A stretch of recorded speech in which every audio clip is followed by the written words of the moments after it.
Okay, great. You begin. Yes. Good afternoon, all, and welcome again to Leadership and Ethics. I want to say thank you to Sheldon, Clyde, and Sion for that insightful presentation on Chapter 6. Today, we'll be covering Chapter 7 of the text, Leadership for College Students Who Want to Make a Difference. This chapter will discuss interacting in teams and groups. This presentation will be done under the stewardship of Custard lecturer, Mr. Wayne BUSI. Today, this chapter will be covered in 3 parts by my team members, Ron Adams and David Cromwell, and myself, Gaylan Edwards Ali. This chapter shows us how the relational leadership model works in teams. It defines a group. Students will learn to recognize and influence group norms. Students will be urged to study group roles, seek hidden agendas, and recognize that frequently the most influential members of an organization are not in leadership positions. Groups and their components will be explained, and students would learn about group growth, innovative dispute resolution, collective decision-making, and real-life situations will be used to show students how to work well with others. This chapter outlines is listed in 4 sections. Section 1 covers understanding group and discusses purposes, structure, and time. The second section covers group development and discusses the stages of group development. That is norming, storming, forming, storming, norming, performing, and adjourning. The third section will cover dynamics in groups. That is group rules, group norms, creative conflict, and decision making. And finally, we will cover teamwork. In this section, we will discuss teams and groups, team learning, leadership implications, and team leadership. The learning objectives of this chapter is to ensure that students will understand how teams are created and function. They will identify the stages of group development. Students will be able to describe how group roles and norms affect teams and groups functioning. And they will understand the role conflict plays in groups and gain strategies to address conflict. Okay, so let's begin. A group is made up of 3 or more people who work together. And a team is defined as a group of people who perform interdependent tasks to work towards common mission or a specific objective. Now, although a team is a group of people is not necessarily a team. In an average week, you may experience many types of groups. Some are highly structured with clear roles and processes, like in a classroom. And we know that when you think about a class, there are clear roles. One of the roles is a teacher, and the other role are the students. And one of the processes of a class is if you have a question or you want to answer or ask a question, you put up your hand and the teacher calls on you and you answer your question. So this classroom is highly structured because they have the roles and the processes in which to follow. Other groups are loosely structured and informal, like a discussion in a dining hall, like the one in this picture, or a group of a football at a football game. However, the kind of group that is pertinent to our discussion, which is leadership, right? For this purpose, a group consists of 3 or more people interacting and communicating interpersonally over time in order to reach a goal. And this definition was given to us by Kakat, Samover, and Henman in 1996. There are many different dimensions to how groups are structured, and each has implications for the leadership dynamics in that group. 3 key dimensions that help us understand different types of groups are purposes, structure, and time. Purposes. Groups exist for very different purposes. They range from friendship support groups to highly focused task groups to groups like a staff that delivers service or a product over time. The purpose of groups should lead to structures and processes needed to help people in the group. So once you know your purpose, once the group knows its purpose, then they will develop the structures, whether it is a hierarchical structure or an informal group, or if it's just a group of people liming together. Because as we said before, a group of people is of people 3 or more. So once you have 3 or more people, basically that is where you have a group. And then we go on to structure. Structure relates to the mechanisms for how the people in a group relates to each other. Some groups are highly structured and hierarchical, with hierarchical roles or positions. Example, in the police service or the fire service, the defense force. Our military and paramilitary groups are highly structured because we deal with ranks and so on. So that means that we are highly structured because of our ranks and so on. Leadership roles in groups range from leaderless groups, in which a group of people get together to do something, but no one is the formal leader. Which means we come together, we know what we're about, we know what we want to do, but we haven't designated anyone to be the leader. So at any point in time, anybody could take charge and lead the group as the situation arises. To highly structured groups with a person in position as the formal leader, like the president of Trinidad and Tobago, the chairperson or the director in a company.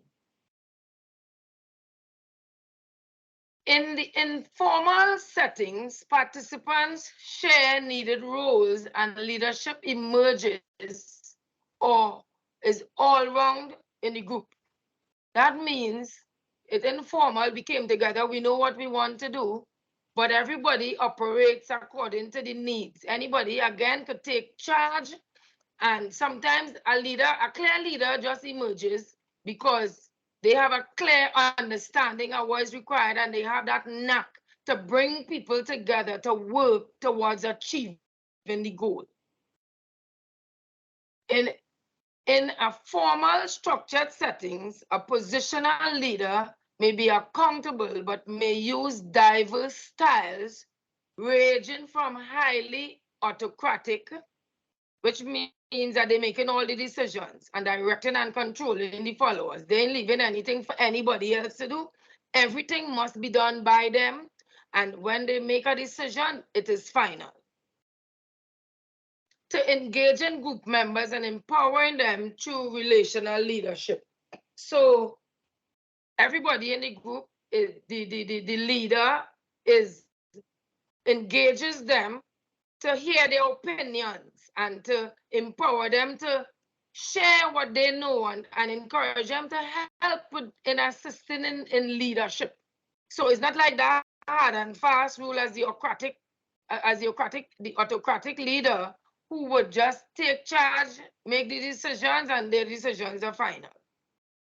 Even in hierarchical organizations, there are informal leaders who influence the group or decision-making processes because of their seniority, their past stature in the organization, or their personalities. So because of seniority, like in our organization, we are highly structured with ranks. So we don't know the most senior man. We already know that the most senior man, the most senior person, he's in charge and he would deal with making decisions and directing persons as to what to do and what not to do.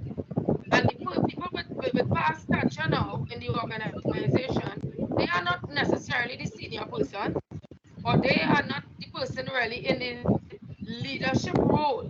But because of their experience and knowledge within the organization, they are given that level of authority to take charge of situations and even lead when the situation arises. And then when it comes to personalities now, you know, you have some people, they come on, they come to a situation, they come to a meeting, and they just take charge, see things needs to be done, and they do it, or they encourage other people to do it. They just naturally have that leadership quality in them. You know, people look to them for advice and the way forward because they have that natural leadership personality. And then that brings us to time. Groups groups exist over varying lengths of time. Groups may be time limited, which means they meet once to discuss a specific issue, or they have a couple meetings, 2 or 3 meetings to discuss or to complete the task. Or it might meet a specific amount of for a specified amount of time. In this kind of group, our members have a specified term of appointment, like the representative, a class representative, like in our cohort. We don't have a formal leadership, but between you and I, we know that most of the time, we look to Barry White as our leader because he have that leadership quality in him. And most of the times when a situation arises and they look to say, well, who is the leader? Most of the time we turn to Barry White. Our time together is limited and our purpose is to be successful in this education, in this course that we are taking. Time limited groups are also called a task force or ad hoc committee. A group may also be an ongoing group, like staff members at work, or even in your family. Staff members, as we said, a group is people, consists of 3 or more people. So on work, by the time, once you have a staff meeting and you gather up, or people are accustomed coming together to fulfill a task that they achieve, you have a group. Family members, once in the family, you understand me? So don't matter what happens, this group will always be ongoing. Once the job exists, the group exists. Once the family exists, the group exists.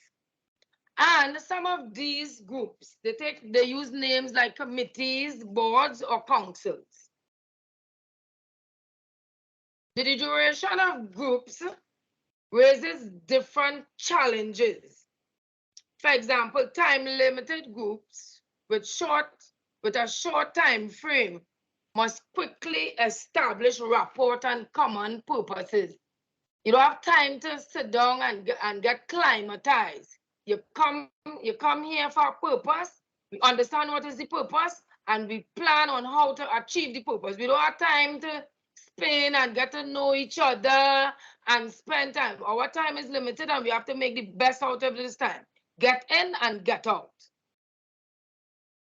These groups also need to engage members to be active and be focused on their role. Soon as we understand what is the purpose, we encourage all the members to take part, do their part, and be focused on the role. Because if we lose focus in this short space of time, we would not be able to achieve our objectives.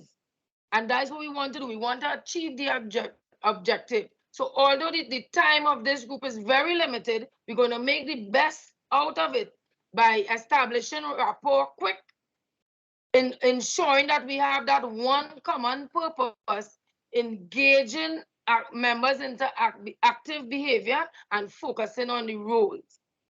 In ongoing groups now, you have that issue, the challenge of motivating members.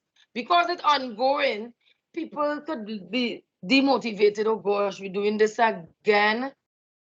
We had to come, oh gosh, how much time we will meet for the same purpose. They are demotivated. So we now, these groups now have to find a way to keep their members motivated and wanting to always go that extra mile to do the work and make sure and achieve the purpose of the group.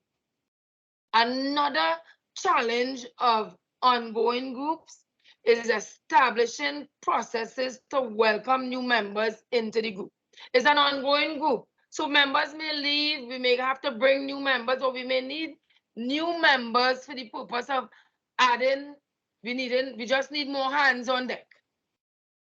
When new members come into the group, we always have to be able to welcome them, make them feel welcome, so they get climatized quickly. They know the roles and functions of each group members. They know what to do and what not to do, what is acceptable and what is unacceptable within the operations of the group. So once you maintain that welcoming attitude with new members, you would find that the ongoing groups are able to maintain that relationship between themselves. And you have to keep, they also have the challenge of being focused. Again, that tedious, that act of being tedious. Oh gosh, we're doing the same thing again. I'm fed up. What we coming here? What we coming to discuss again? You understand? People tend to have that kind of attitude. So with ongoing groups now, you have to make sure and always keep the intention, the purpose, and the structure alive, so that, listen to me, people don't lose the focus, and we always have the focus, the purpose in the forefront of our mind, so that we could always operate together and be that winning group to achieve our objectives and maintain our purposes, our purpose. So now that we have discussed purposes and structure and time, I now want you to think for a minute.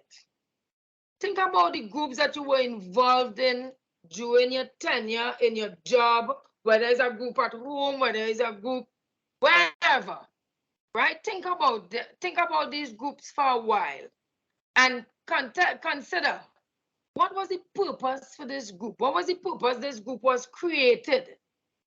You understand? All different groups are created for different purposes. And sometimes when you look back, I'm sure when you look back now, you will say, all right, this one was to build a church. This one was to assist somebody to leave the country or some kind of thing. There's always a purpose for a group. And then when you think about the structures, what structures help the groups that you have been involved in to help them accomplish the purpose? Was it an informal structure or a formal structure? Did they have a leader? Was the leader autocratic? Was the leader inviting and warm? You understand? So the structures of these groups if you think back on them, you would remember, yeah, boy, if we didn't have a leader, I'm not sure how we would have managed in that group, you know. But this group, we didn't have a leader, but we still managed well. We still was able to get through and achieve our purpose. The next question you could ask yourself about the groups that you may have been involved in is, what roles do interacting in teams and groups do group members assume? What was this one purpose again? This member was, oh, he was the leader, and this one, all of you used to follow he in truth, you know, because you know he had this kind of leadership quality, and you find yourself going, and you could, when you look back at these groups that you've been in, you would be able to say, this one was the leader, this one was, he was just there, you know, he used to help, he used to do IT, this one was doing managing, he managed the team or the group accordingly. You know, another question you could ask yourself, how do these groups vary in the time commitment? We spoke about time earlier. We talked about time limited groups, and we spoke about ongoing groups. The group that you were in, was it a time limited group? Was it an ongoing group? What type of group was it? And we can also consider, I want you to also consider in your thought patterns, how does the length of time change the dynamics of the relationship in the group? If they are so long, you're fed up, I want to join another group, I can't take on this no more. Every day is the same thing, they're saying the same thing over and over. Or did we just get in, get the job done, and get out?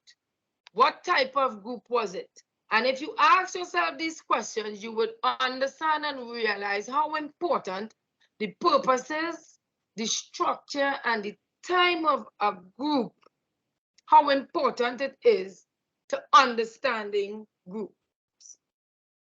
So these groups that you just thought about, they were clearly developed differently. And one main challenge, regardless of the type of group that you were involved in, the type of group, whether formal or informal, regardless of the type of group that you were involved in, all groups have posed challenges to its leadership. One of the challenges to leadership is to attend to the process of group development in order to facilitate the most involvement in the most members in the most effective way to make the best decisions. So all groups need leadership, whether it's a group leadership in an informal structure, or whether we have a clear position of a president or a chairman or a director, anything who takes leadership. Leadership always encounters challenges in understanding groups and developing groups. So now my colleague Ron Adams will discuss development of groups. Good day, Mr. Bissoon. Good day, class. Thank you, Ms. Gillen. It was Ali for that inciting presentation, which highlighted understanding groups in terms of the purpose, structure, and time. Now we now look to group development. And group development, according to research, is not random and develops gradually over well-defined stages. And as defined by Tuckman 1965, we have one classical model until 4 elements: forming, norming, storming, and the performing stages. In the forming stage, it's the initial stage of coming together. And you know, one thing to bear in mind that many of us can relate to a time when we all were part of a group and would have gone through this stage. I give an example personally, being part of a group right now, but being a past institution where a leader was once chosen by the lecturer to undertake a practical project. The leader initially he introduced himself and facilitated that social interchange. We got to know in terms of persons with a diverse background, in terms of their level of expertise. And, you know, that was more or less our way of recruitment and affiliation. At this stage, we had developed our rapport. But despite that, there was a level of uncertainty as individuals, members trying to get to know each other. The question they ask in both spectrum is, where do I fit in? You know, because you know at this time everybody looking to be at the best behavior. We're looking to do some, get to know each other. What is required of them? And at this point, you know, as the leader, guidance, is really needed. You know, at this stage, what is the expected behavior in terms of defining? I know Ms. Ali spoke about in terms of the rules or the culture of the group. All right, so what is the defining group rules? And some other questions could also be asked at this stage. What information need to accomplish the task?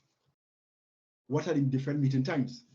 So these are the things in terms of the forming stage. What procedures need to be put in place for the responsive members? So because of the diverse groups, the diverse members, you have ideas in terms of, so how do we communicate with each other in furtherance of accomplishing the projected task? And you know, I mean, most important as well, what is the main purpose of the group? And she spoke heavily on the group's purpose. What are the terms of reference in the group going forward? The group, the forming stage, therefore, is more a team building stage. And this initially occurs when trust is also established. So it is prudent that successful strategies at this stage include building open, trusting relationships that value inclusion. And that level of inclusiveness, I know the previous presenters also spoke to that level of inclusiveness. In this forming stage, this is the stage in which the group starts to get in a gear and differences in opinions begin to emerge, in that everybody wants to stand out and be accepted by the peers. The leaders need to plan to manage the competition among team members and make the communication process easier. Make sure the project or the assignment stay on track. You know, and that's exactly what it is the leader done, because I mean, it was no bare roses when it is that the group that initially started, because in each person will have structured there in terms of their expertise, and you know, they feel that this is the best way forward in when I would do the project or you know, or that plan. But in this particular instance, this is where the leaders need to have a plan to manage that competition among in terms of the various expertise that the group may bring to the table. Clarity of the group purpose and goals are pivotal at this stage. This is important, as if groups are not clear on its purpose or goals, or cannot agree on the shared goals, collapse of the group may be a possibility at this juncture. Revisiting some of the processes of the forming stage and resolving these issues so decisions can be made on what exactly is needed is vital. So we see as a pivotal is not about just you know, your form. So the forming stage seek as a terms of reference, you know, to really just set the structure in terms of going forward for the successive stages. The process can be short, one where the group comes to relatively a clear direction, or it can be destructive.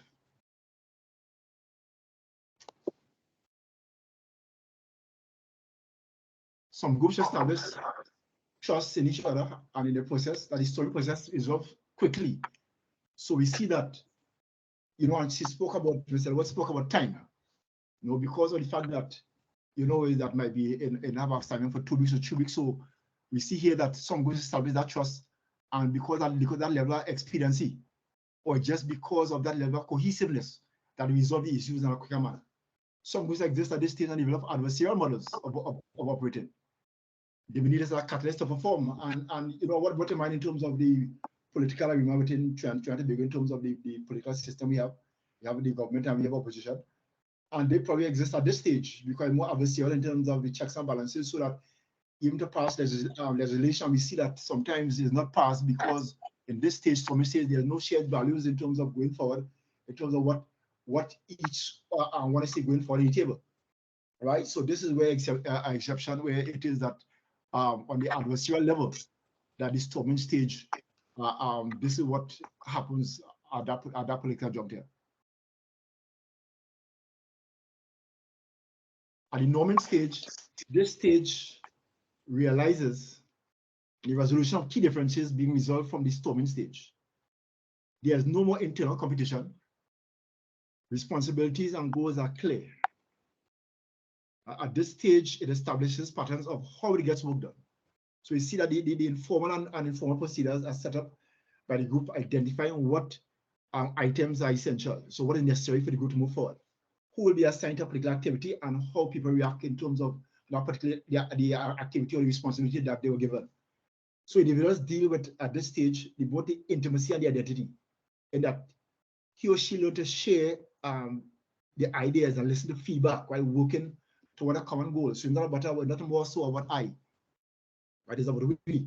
They get to understand the group's culture.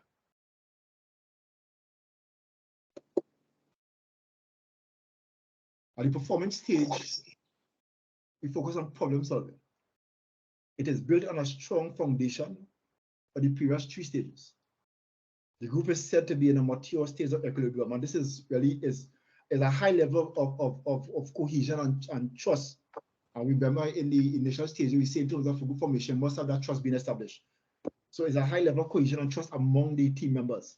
Teams are functioning at peak efficiency with less oversight, because we still have the leadership, the leadership aspect of the member taking, but it's less oversight in terms of from the team leader. Issues may still arise. I mean, we have also good conflict and bad conflict, so issues arise. But at this point, the team has strategies for solving the issues without compromising their timelines and progress of getting the work done. Now we have time-limited groups. Groups with limited time must quickly reach the performance stage to effect work in a timely manner. Now, bear that in mind. I know Ms. Gillen we spoke about in terms of just how to get in terms of the share goals, and we need to get off the ground. But we need to follow in terms of the processes, in terms of the forming stage on the 4 stages, I think by Tuckman 1965. So care must be taken to avoid skipping the previous stages without the foundational process. This is important as they still require the aspects of team building in the formal stage, the forming stage. The diversity of opinion in the storming stage is encouraged as they wrestle with common purpose, right? So it is that common purpose in terms of achieving or accomplishing the set goal. You must have that. We spoke about inclusiveness, that diverse diversity of person coming together to increase capacity, right? In the norming stage,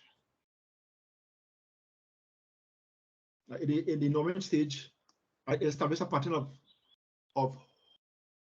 more or less how the groups get to perform the tasks, how they are performing tasks at this stage.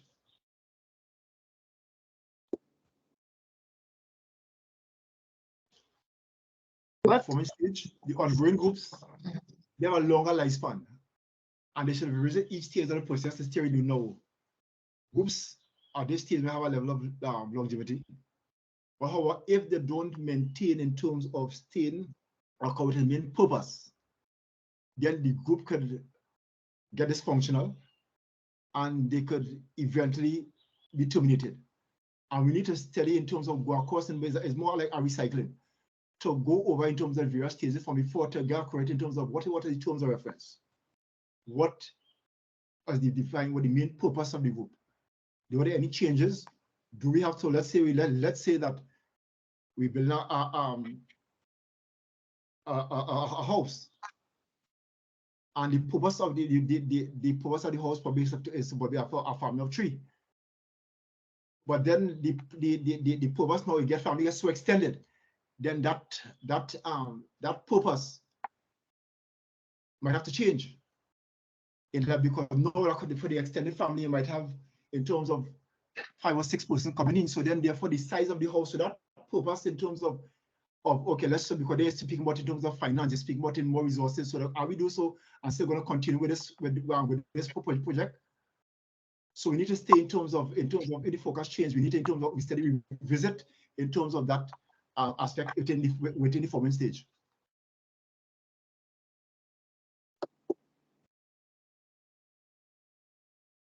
We have the relational model and the stages of group development, and this and the perspective of the different elements of group development.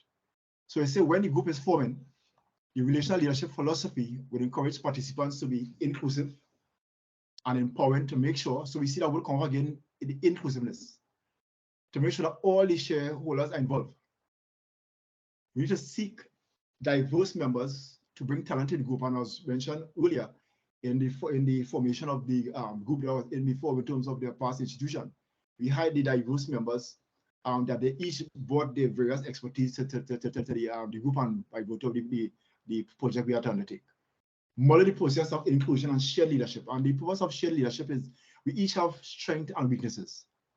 All right. And I could build on the strength that you have and each one teach one. In that way, that level of empowerment, we have to do so and build capacity. And in doing so, we build a stronger foundation in going to achieve the common objective. Identifying common purpose and targets of change. So again, the front purpose is to achieve the particular task. And the targets of change, so what do we need to do? Do we need to do so and deviate from this aspect in order to maintain maintain the course? These are some of the things that we need to be identified. In the relational leadership model, we also speak to in terms of what the group is forming. The relational leadership philosophy would create a climate in which each person matters and build commitment to the group as a community of practice. So the previous group spoke about being ethical. So you have to be ethical and open. Be patient to give divergent views a full hearing. So in that you don't want to be biased in terms of bias in your deliberation. Because what the biases does is that it impedes you from actually hearing a different perspective on probably accomplishing the particular task. Be aware when you will be biased of blocking the full participation of another. Right? Handle conflict as well as those within the group. Right? So they can understand their biases. And again, revisit the purposes of the group and targets of change. So we see that there's a constant revisiting of the purpose and the targets of change. When the group is in the normal stage within the relational leadership philosophy, it will encourage participants to be fair with the process. In the leadership relational philosophy, one thing to speak about, apart from the awareness, is the practice collaboration. You must have that collaboration effort taking place. So if you have an idea and you want to bounce it off your fellow colleagues, because it might be a good, but I mean that in terms of that perspective of where you have, it can only make the decision process a little stronger. So keep new members welcome, informed and involved. And this is so important, especially when it is that you have person exiting the group. Because you need to keep new members, and so how Ms. Gillen Ali mentioned as well, in that you welcome them also too, so that they can be aware on short order of the purpose of the group in going forward. Because you don't want in terms of to reach that normal submission and they have a level of ambiguity, so they need to get that terms of reference correct. And in terms of the group's rules and the value, in terms of the culture, you need to get that from that early stages and clarify the individual responsibility to and expectations of the group and the group responsibility to that individual. So in that the individual responsibility is that what is my role in terms of the overall picture of that group, and also the expectation of the group, because listen, as the group holistically, we have an obligation to the individual members, listen, that and we want to see each one of them have a level of success to see this thing pull through. So it's a win-win situation for all. So at the end of the day, is that it's for the individual, for the group, and the group towards the individual. So they must have that collective buy-in. When the group is in the performance stage, in the relational leadership philosophy, it will encourage participants to celebrate accomplishments and find renewal in relationships. So it's very important, because if you get groups sort of, the groups sort of develop, I might have one way of doing things, my colleague would have another way of doing things, but we need to actually find ways to, so that to build new relationship, to be innovative, empower members to learn new skills. And I was saying before in terms of you build capacity on each other, because you don't know, as a member might know everything, so you learn from each other's strengths, and you learn from each other's strengths, you build on your weakness. You revisit purposes and rebuild commitment, so that in revisiting the purpose, we'll either itemize and align in terms of our responsibility, in terms of what going forward to accomplish the particular task ahead. The adjourning stage, which was amendment by Tuckman and Johnson 97, is done to facilitate the closure stage that groups experience. And groups exist over different time frames. So if a short group or task force or ad hoc group, they need to plan on the eventual termination. Now, some members experience a sense of loss at this phase, and you all could, especially one example is that this MGPS program is approximately 2 years, and we would have gained some colleagues on that level, that intimacy, in terms of persons who have been close-knit, especially those who have born in various groups. And we have gone through the mills of getting assignments done, and and to press for time.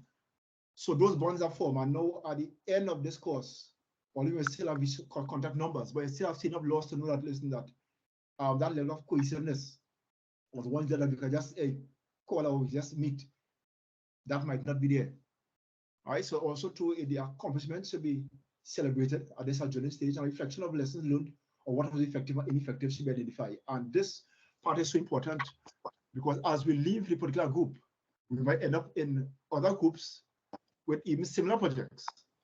So the lesson learned at this juncture would in fact help, right, in actually, bringing that in terms of the storming stage of that particular group, because you have gone now with a level of expertise and the level of know-how, and then the ineffective things that were identified, we could build on it and even to make things stronger. So that way, lessons learned on two sides of the coin, we learn in both aspects. So groups that experience that longevity, I think I spoke about this before, we need to always review and revisit the common purpose. Because if we don't do that, we may become irrelevant. Now, just in terms of bring everything home. So we say at the forming stage, really the team acquaints and establishes the group rules. Formalities are preserved and members are treated as strangers. So we see by the depiction here, shake hand in terms of the group leader. He would welcome the members. There's a better apprehensiveness, a better uncertainty, as mentioned. And the storming stage members start to communicate their feelings, but still view themselves as individuals, rather than part of a team. They resist control by the group leaders and show hostility. So because of diversity, that diverse, they tell us, okay, like this is what I have to offer. Not that they're part of a bigger picture. Norman, people feel part of the team and realize that they can achieve work if they accept other viewpoints. So you see here the picture is that we pull each other now because there's that support, there's that shared value. Okay, look, let's go. Performing the team works in an open, trusting atmosphere. We say in terms of building a team must have that trust and a level of inclusivity. Trusting atmosphere where flexibility is the key, and the hierarchy or title is not important. So it's not a matter of, once you see is group are no in terms of title, might be in terms of our jobs in terms of administratively, but in terms of if you have in terms of a group, in terms of the essence and that shared value, once in the performance stage, we focus just on the tasks, and there's a level of resilience in terms of going forward because the group excited. And at the journey stage, this is where in terms of the team conducts and its assessment, whatever year, 3 months, 6 months, 2 months, whether ad hoc groups or highly structured groups, and implements a plan for transitioning roles and recognizing members' contribution. So that's set in mind in terms of, so we have covered in terms of the group development, but in order to get appreciation in how all this comes together, I'm going to hand you all over to my colleague, Mr. David Corman, who is going to speak to group dynamics. Good evening, sir. Good evening, everyone. Now, group dynamics is the term that is used to describe the variety of actions or processes that happen within a group. According to Johnson & Johnson, this is the study of the group's life. This encompasses the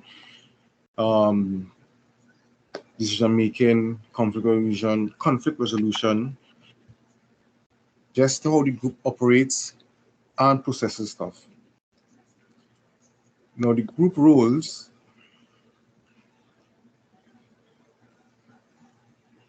is very important. This is the foundation of understanding the group dynamics, which is recognized that in an interactive setting, individuals engage in communication patterns that may signal roles that they are adopting in the group.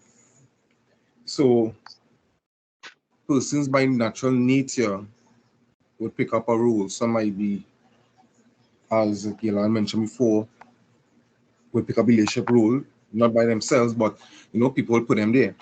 So there are two kinds of roles. They have the group building role and the task role. Now the group building role or maintenance role, the actions are focused on the group as people, right? It's including the relationship amongst the members, right? So how they get along, how they gel, if they gel or not, Task roles, this includes the giving of information, opinions, and moving the group along on task. So how they carry out their job within the group, how they do stuff, how they make decisions. Now, common examples of group roles, we have the task role, right? The information seeker, they would want to find out from anybody who haven't said anything about a topic. So they will ask a question and say, well, go to this one and what is your view on this? What's your view on that? Right? The opinion seeker, they want more insight, right, on the idea, right? So they wouldn't leave it at that, but they want to get more. Opinion giver, they will give the opinion on whatever the topic is. So on everything, they might have something to say about it. The summarizer, they want to summarize. So if it's A, B, and C, they summarize A, B, and C. All right. You have the clarifier, similar to the summarizer, but they want to clarify everything. So if A is A, not A.1, but A is A. I want to clarify and make sure everything is what it's supposed to be. For the group building rules, we have the gatekeeper. They would like to hear from everybody. They will invite those who haven't said anything to say something. The encourager, they would encourage all individuals to say something because they want diverse ideas to come out. The mediator, they will be there to minimize on conflict, right? So conflict arise, there's a person to quell the dispute. And the follower, they comfortable with everything. Say, all right, I'm good with that. They won't put in a bad view, always just for anything. Now, in groups, right, on occasion, group members may demonstrate some individual dysfunctional rules that may hamper a group's progress. Now, within a group, you'll always find conflict, right? Some want to push their own agenda or not. And for the special interest leader, you will hear them saying or repeating one thing over and over and over. Because why? They have an agenda and they're trying to push a point and want to make sure it come across. Or you have the blocker. they will just resist. So everything opposition to, for no reason. Ask them why, just resisting. Let's not disagree on what's negative. Now, when as a new person entering into a group, you have to feel it out. So you as a new person need to know how the group operates. What is the group norm? What contributes to the climate of the group? So just like individuals, a group have a personality, right? So you are responsible to find out what's that group personality, right? Perhaps in a group that is open, flexible, supportive, uses humor, and encourage everybody to talk. Where as in another group, very formal, guarded, distrusting, impersonal, so you don't feel comfortable. So depending on the group, you will act accordingly. Now, as I mentioned before, conflict is inevitable. Once look by yourself, you'll be conflicting. What eating today, boy? You have two stuff. You have macaroni, you might have rice, and you conflict with yourself to figure out which one to eat, right? Conflict is defined as a state of disagreement or opposition between two or more individuals, right? In a group or an entity. So within the group now, that's where you will get clashes in personality and controversy, different expectations and roles, right? Or disagreement over ideas. As Ron said, in the storming stage, that is where everybody getting to know each other, differences in opinion, and everything comes out. Now, personality conflict often to be understood by a return of personality preferences and learning preferences. And this may be focused on learning to understand others. As long as you understand the person you're working with, you understand the personality, what they like and what they don't like, it make it easier to work with them.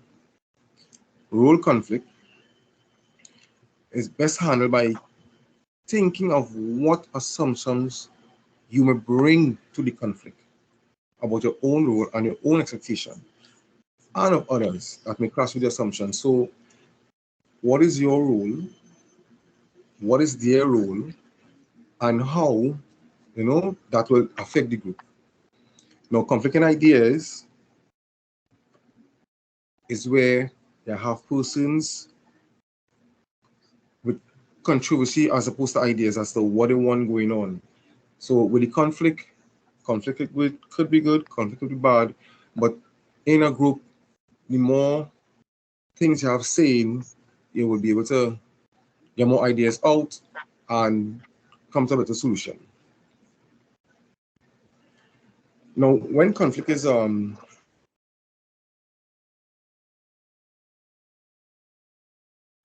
it's best to employ negotiation or mediation strategies instead of power strategies, right? Now, there are different conflict resolution outcomes. You have the win-win, the win-lose, the lose-lose. Win-win, both sides are heard and they are satisfied with the end result. Win-lose, one side win, other side loses, end the story. Lose-lose is where both sides does not get anything they want and don't come to a compromise, and we don't want that. Now, under the reciprocal relation model, leadership, it is that some conflict are not, as I mentioned before, it is natural and inevitable, right? Conflict helps a group grow. It will help you to understand people. Now, when people get together, group, team, they'll always have a different ideas and approaches, and the group can get we may have ground rules, right? And that will be the group norm. Ground rules as to what's accepted, right? You might have a guy, give a guideline, so being open, honest, which will have the team members, you know, be able to talk and be able to deal with conflict.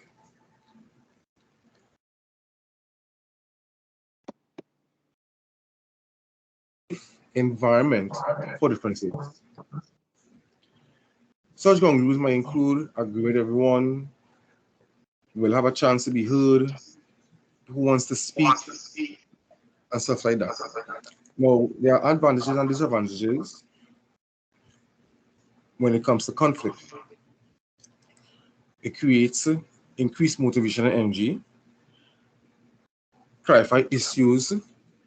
So one person said something, didn't understand, next person said something, and the person could clarify his point and their point and move forward. Build internal cohesiveness. It could lead to innovation and creativity. So the more ideas you have, or the more points you have on an idea, you're able to come to the best solution. Increase self-awareness. It will be the means of dealing with internal conflict and could lead to new ideas and methods.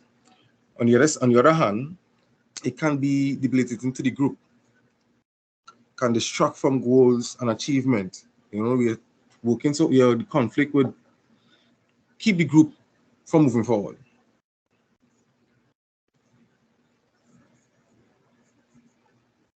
Right? Can cause distraction. Can cause distraction. Distortion of reality often becomes a negative reinforcing cycle. So if the group get to understand this was one, then you'll find people would start to stay to themselves and not say anything. Tends to escalate, and sometimes the conflict gets so bad, it would not be able to quell it. And meeting finish, everybody leave with bad blood, and we don't want that. Now, moving forward,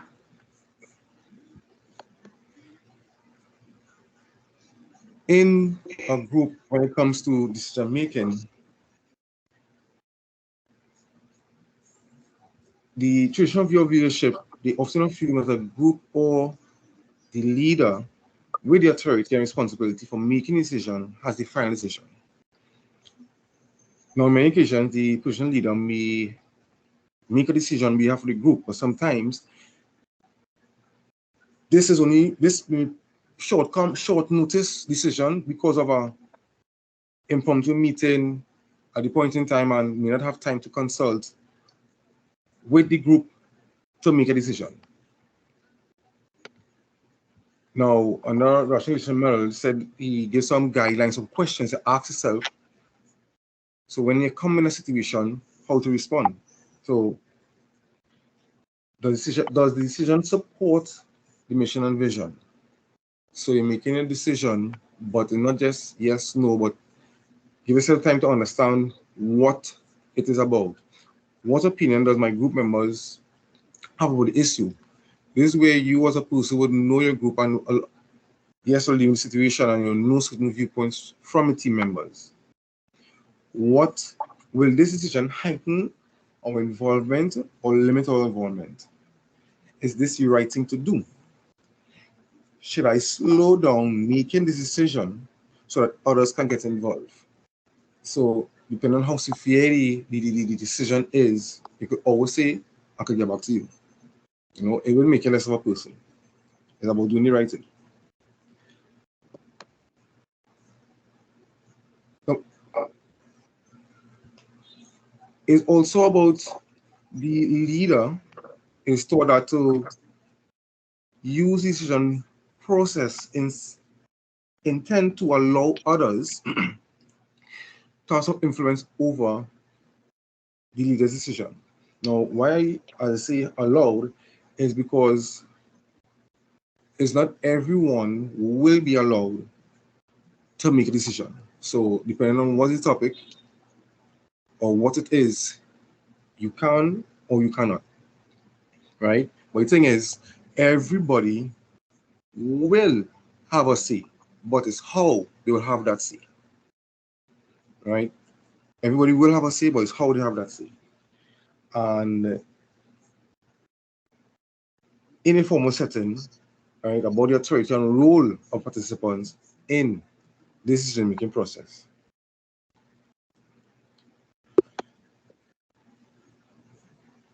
Now, Yelp, don't beat me for I didn't christen him. I'm not sure if I pronounced his name correctly.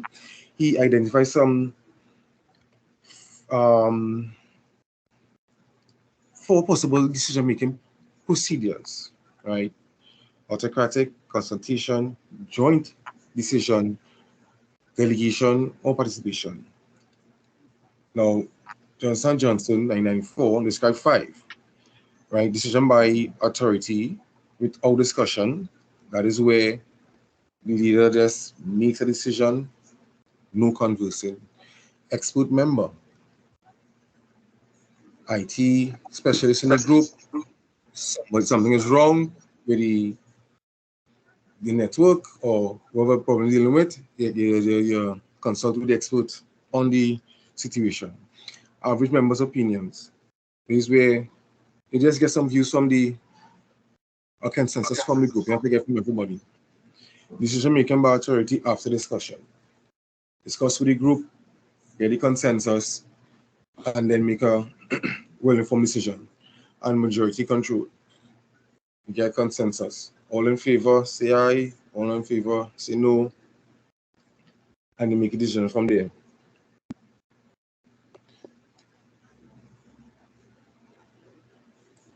Now,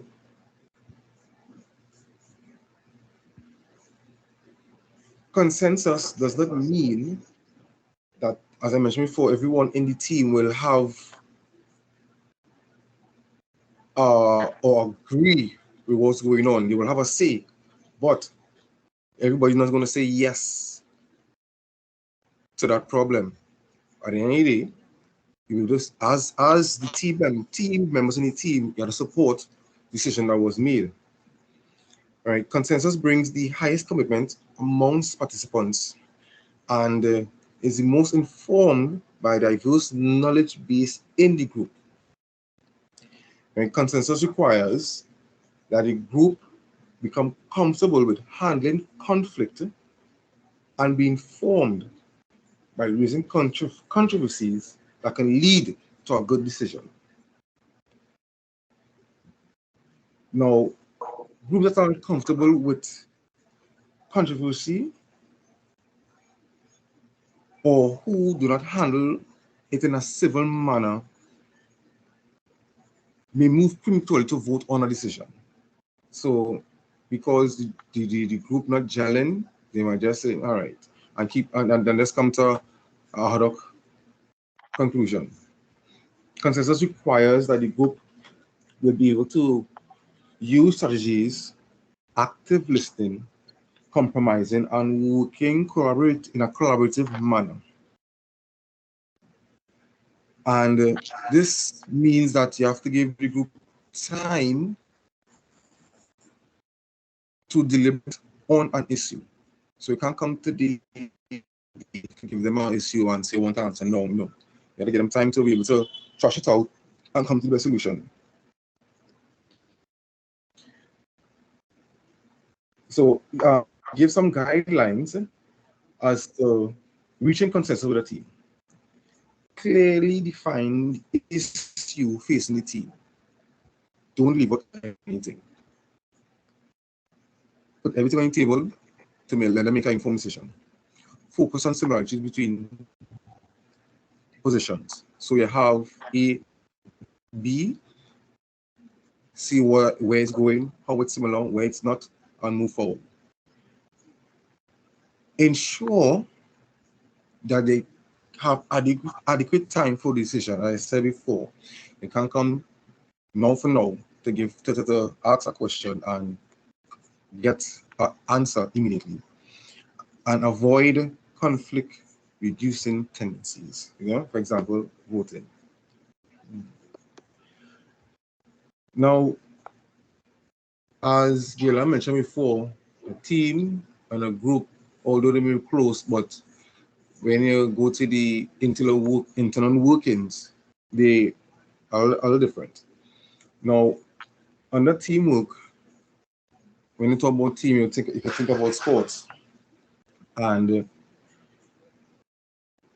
you will have this is a common practice where team working together.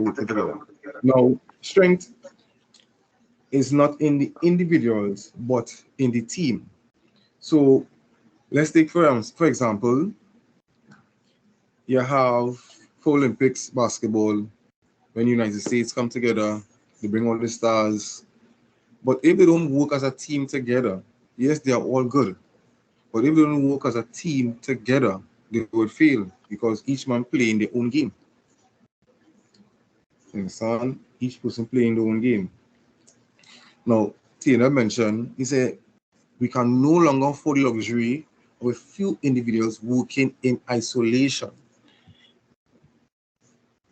As a team, you're a specialist, I'm a specialist, the other person is a specialist, but the activities will all this working together to accomplish that main goal.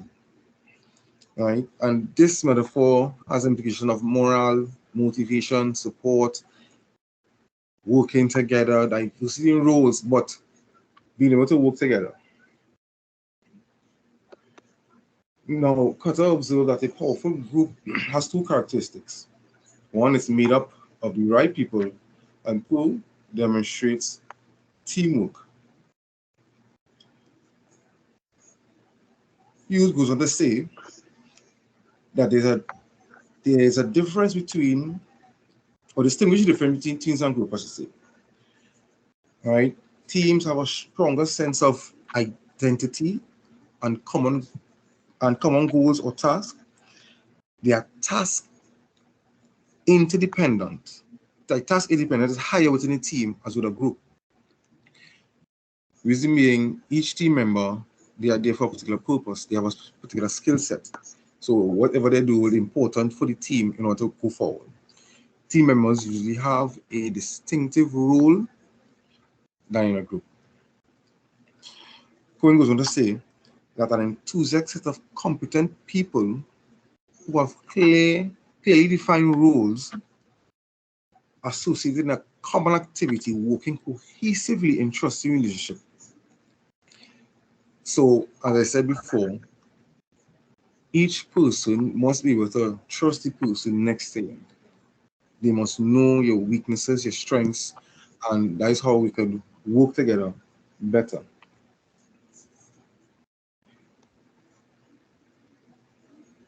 Now,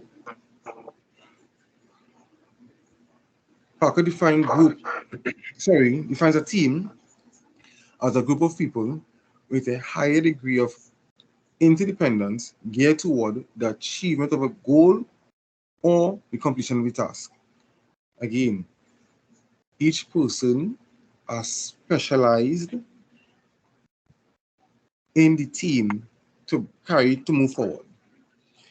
There are three types: functional teams, self-directed, and cross-functional. Functional teams tend to resemble a hierarchical structure where the authority stays on top, right? Self-directed, where the team members, they possess that technical knowledge and skill to accomplish the task. So everyone in the group has a role and function. Cross-functional, composed of individuals with a high variety of skill sets, departments, or areas that will combine skills that set no one apart.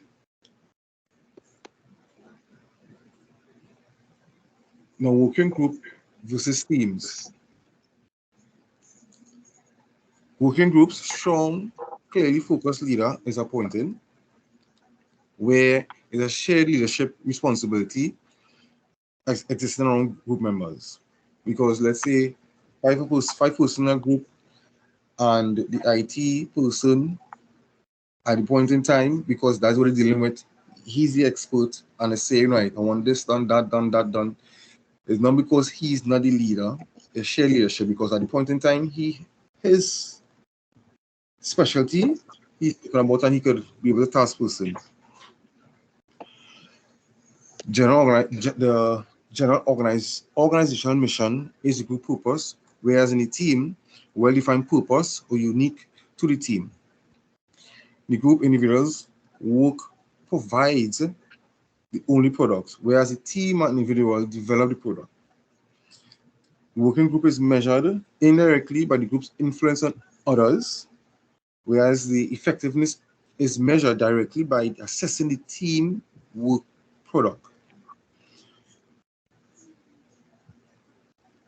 Individual accountability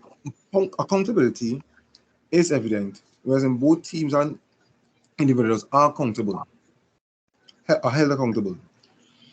Individuals' accomplishments are recognized and rewarded, whereas team celebration and individual efforts that will contribute to the team success.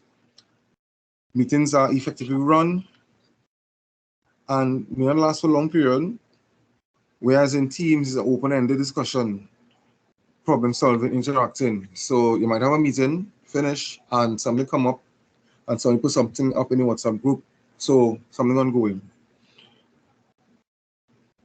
In meetings, group members discuss, decide, and delegate, whereas in team members discuss, decide, and work together to deal with the situation.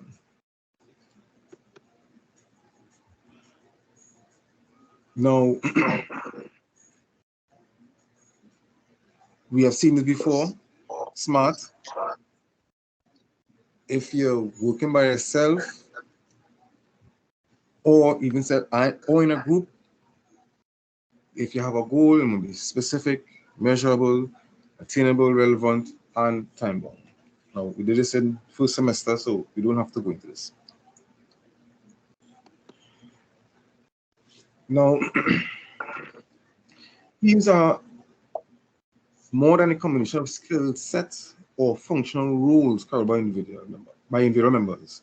Teams are a blend of people with diverse background, history, styles, talents, and personalities.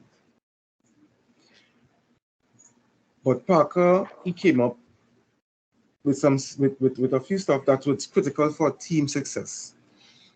One, he said, disregard the organizational boundaries in an effort to arrive at the best solution. Now, when you say disregard, don't mean to break the law, but for instance, for myself or protective services, you have chain of command in defense force. And let's say I am tasked with a certain job and I can get it fast track because I know the person in charge. By right, I will have to go to chain of command, write a letter to go to him. But because what I need done and we move forward, right? Be sensitive and responsive to the concerns and consideration of others in the team, right? Understand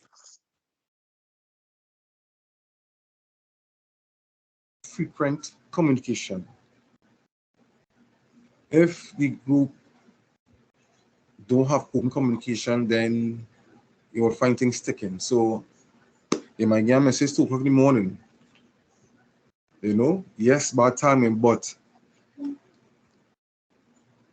all members have to pull their weight. So each team member have to pull their weight. So if, as the IT person, start to pull a slack, that's going to keep back the process. So if everybody pulling a slack, then the team goes nowhere. So even if one person pull a slack, it's going to keep back the team.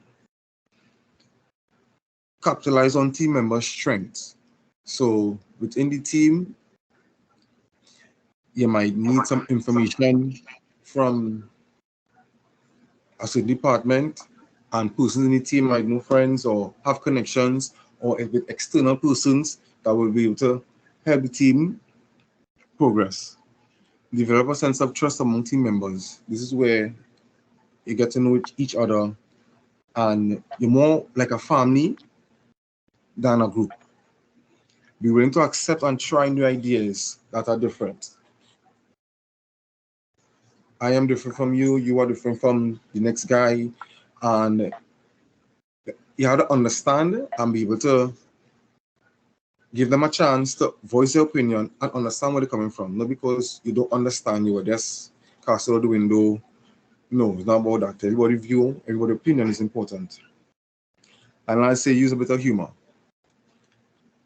In a group, in a team, it is about being able to work comfortably. The group is already on, the team is already under pressure because they have a task to finish. It don't make sense making it harder by putting more pressure on everybody inside the group. So as much as possible, yes, we have work to do, but have fun doing it.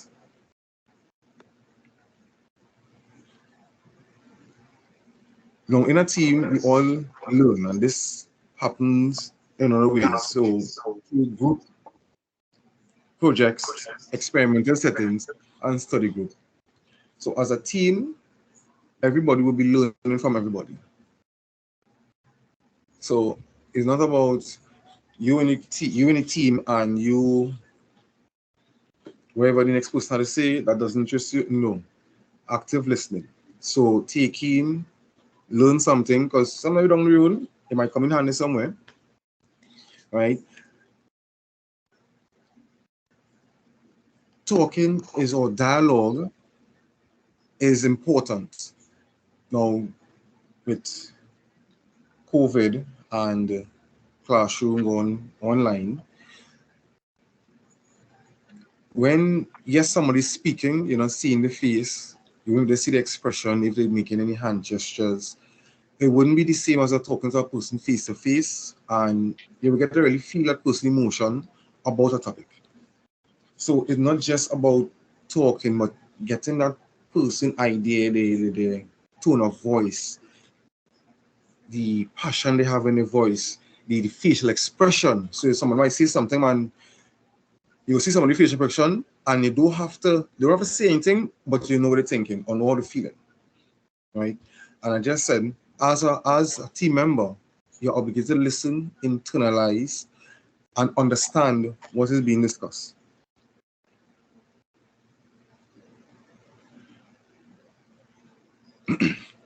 Now, in a team, the leader is not in control. He does not command. Whereas a server and supporter, meaning that everybody in the group supporting everybody in the group. It's not about one person who's in charge. No. Everybody support, provides, and assist. In that way, everybody go forward. The team will go forward better solution to the problems.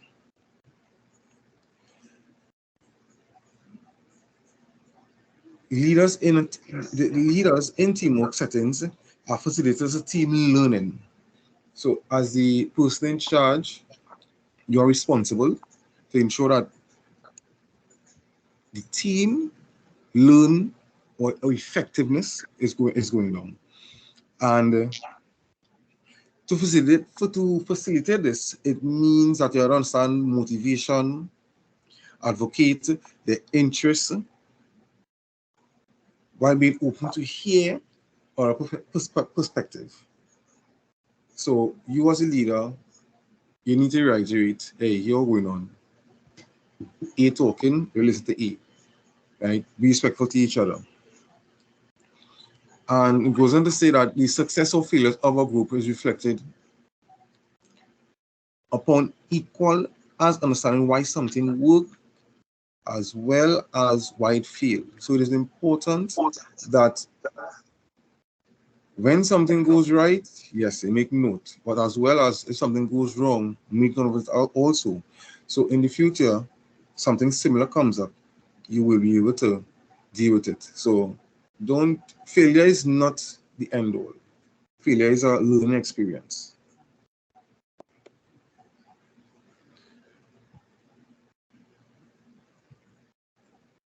The leadership model underscores the importance of both these functions when it comes to team development and team performance. Right? Team development includes establishing effective relationship, creating an environment in which individuals feel valued, and facilitating cohesion within the team. Comes back to people understanding each other and respecting each other. Team performance means that the accomplishing the group goal, making decision plans, and achieving results and solving problems. So as a team, we working together good. Also as a team performing. So as long as the team understand each other, they know personal strength, weakness, what is irritating them, what not to do, then you'll get better performance from the team. And Hill said, he said, teams fail often a result of poor leadership. And I have experience with that for myself, where I was in a team, and because the quote unquote leader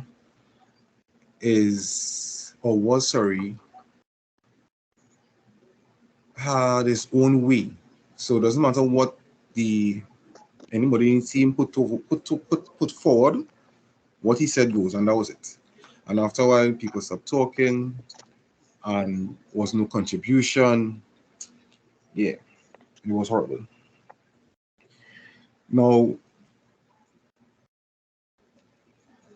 they came up with some 2004, came up with some characteristics of team leadership. One, clear, elevating goals, right? The group believes the goal is worthwhile, and is clear enough to tell the objectives that has to be met. Result-driven structure. The group's purpose needs to drive the structure of a team. Competent team members. The group's members must possess appropriate technical knowledge and interpersonal skill. So it's not just about the knowledge, but being able to work with others. Unified commitment. The group has a sense of identity and the level of team spirit that has been built to facilitate that development. Collaborative climate. All individuals contribute collectively to the success of the project. Standards of excellence. This must be established and clearly understood by the team and must be emphasized. So going forward, you might slip. Somebody always there to pull you up. This is what we're about. In performance and operate on the highest level. Principal leadership, the leader establish priorities and help team members stay focused on the goals. And external support. Ensure the team is provided with whatever resources that is needed to ensure that the job is done. Right? If there's money, equipment, for example, our office didn't have a printer. Our department put up money, buy a printer. Because we had work to do. No printer, no ink, work shut down.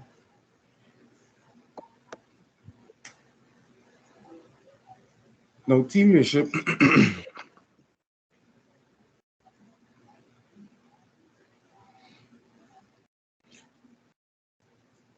they provide a design of components that need to be established in a team in order to move forward. Right? Team structure, right?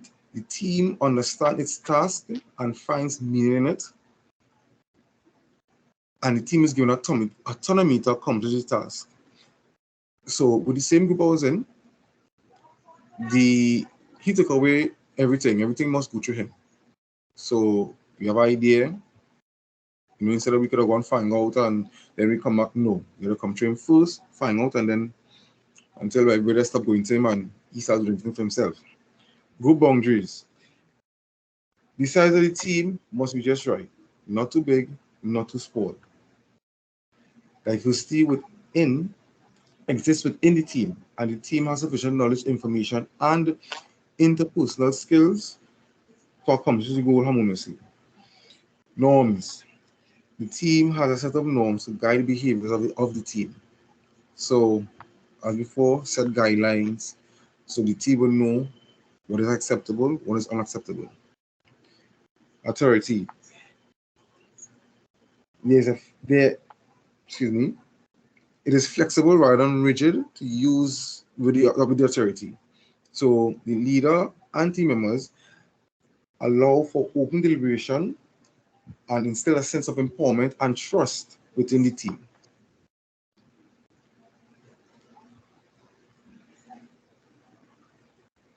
In conclusion, this chapter discusses group dynamics and group growth models, as well as team-based learning and decision-making process that is effective, that affects, group practices. Also, that communities of practice are built on the foundation of groups. Everything, there's always a big group, it could be a small group. And groups work in various phases of growth. So you're forming, norming, in order to reach that stage where the group gelling like a family.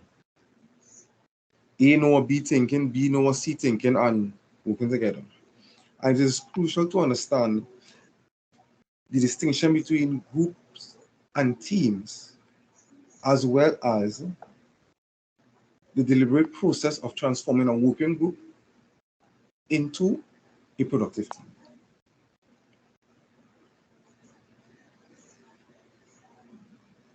And I'd like to thank you for your attentive listening. Are there any questions?